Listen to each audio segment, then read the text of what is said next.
Hello, everyone, and welcome to your weekly dose of truth tarot with me, Terry Ann Nikitas, and Bird. Bird's right here. I think you might even be able to see him like this. There you go. So, Bird and I are going to go around. I picked a card, but I'm just going to play around a little bit. That was for a personal question.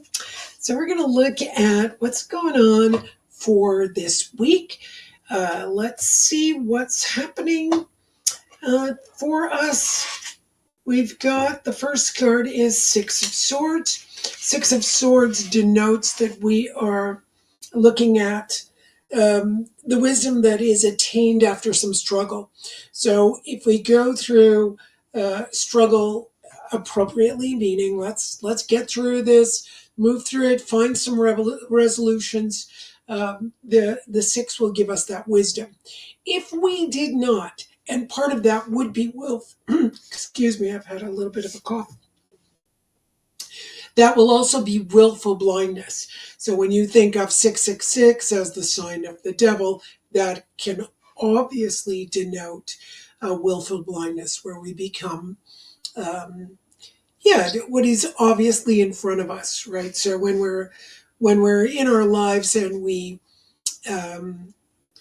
ignore things bit by bit, or we lack the wherewithal to actually use our will to see what's going on. Now, some people could be born without will. They can maybe evolve without will during their lives, which means they don't have that adequate or maybe maximal amount of stubbornness that keeps them going and exploring and even pushing through, right? If somebody wants to run a business, sometimes, just a little small business like I've done in my life, a couple of small businesses, it was my willfulness that kept pushing me through. People would say, well, how do you do this? How do you make it happen? Well, I think it's mostly stubbornness. I just keep going and going and going till it gets done. So six is that, in this case, it's swords, which is the mind.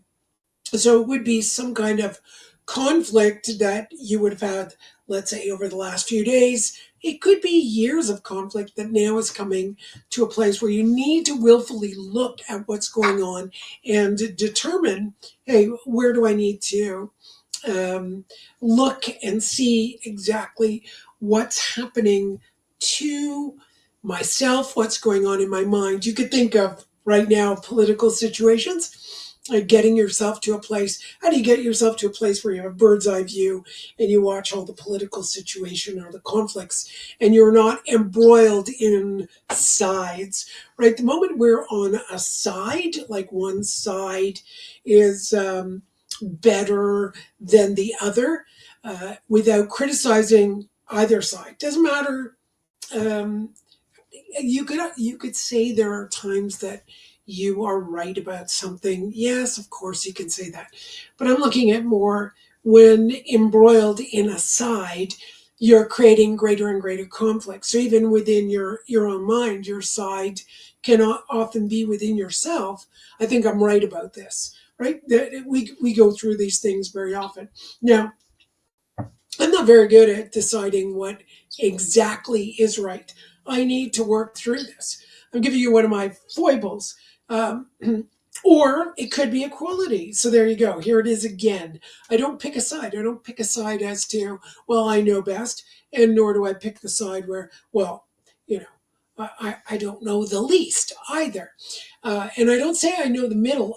It's not two, which is very much advaita. It is really working through um, all of the areas in which I may have some blindness, and I'd like to see that.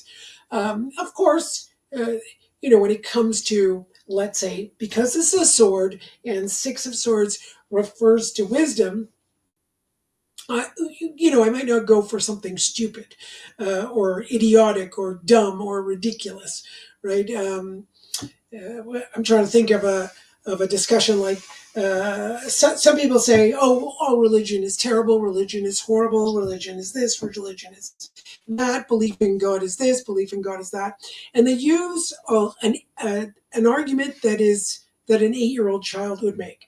If God was, if there was a God, he'd come down and help us all. Right? That's an 8-year-old comes up with that. I mean, I remember saying that when I was 6 and 7 and 8. It's like, well, if there's a God, wouldn't he come down and help us? And of course, as I've gone through my life, it's evolved. The sense of what is the macrocosm, what could be the representation of God.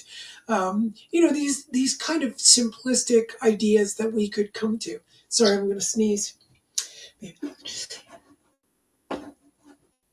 Phew, phew. Oh my goodness, terribly sorry. So we have these very simplistic ways of looking at things. But as we grow up and we realize, oh, things are way more complex. So, we could say fairy tales are for children. I don't think so. I think fairy tales are um, depictions of things that we go through throughout our lives, and it happens to the child rather quickly.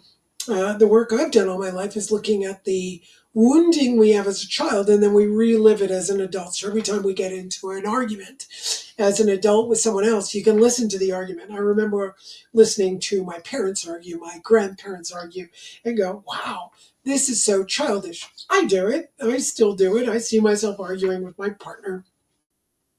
We'll argue about the dumbest things, and then I just kind of clam up because I know whatever we're arguing about is some wound I got as a child that is now trying to evolve, trying to heal itself, trying to close up. All of those words.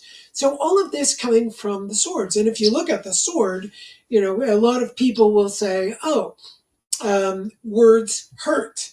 Of course, they seem to, don't they? They seem to.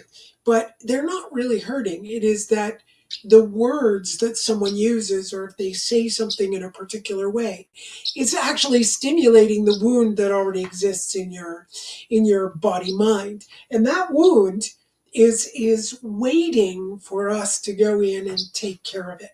So this is a prime opportunity to do that kind of thing. Let's see how we do. So, oh, look at that. The Hierophant comes next. So, the Hierophant is the teacher.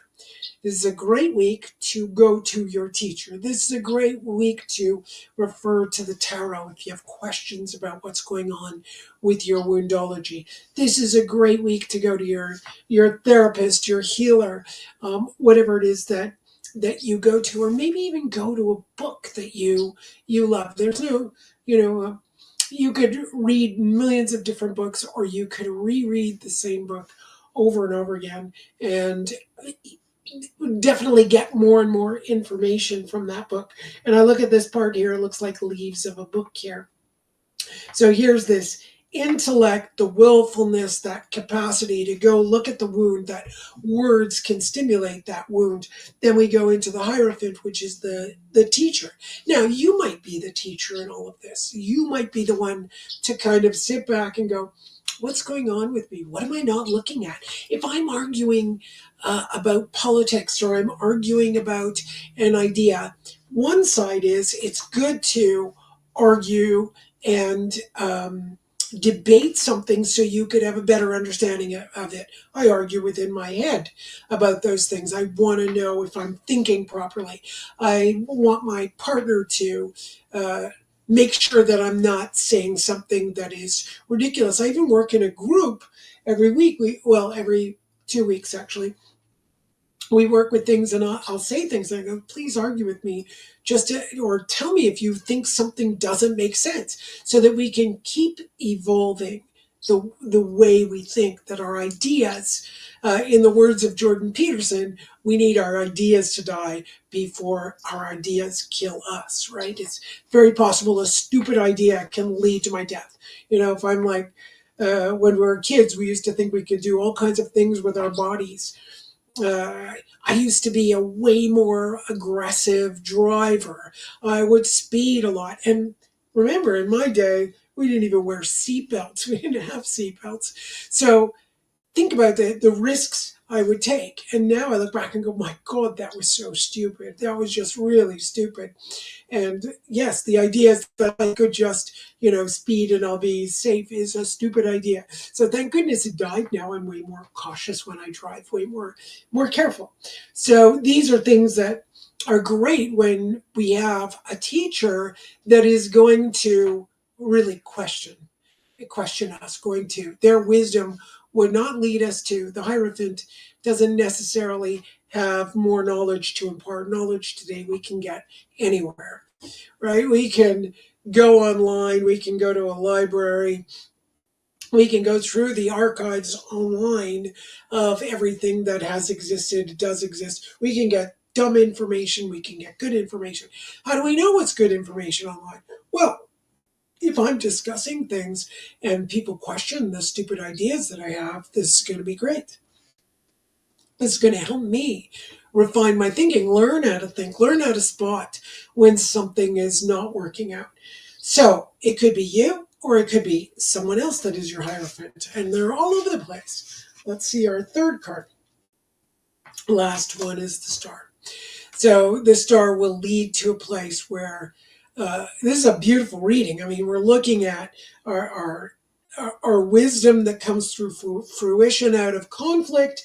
We become either the Hierophant or we seek the Hierophant. Either way, it's still going to demonstrate that we can question enough of our own belief systems. And the Star, why I say belief systems in this case, is because I see this area that looks like a book today, and the swords come out, and the Star says, well, that's going to lead to a place where we can have a better positioning in our lives, a better positioning in our work, in the way we think about things, in the way we see the world. And it also has two major arcana, which means we are in the vertical. We are not going to one side or the other.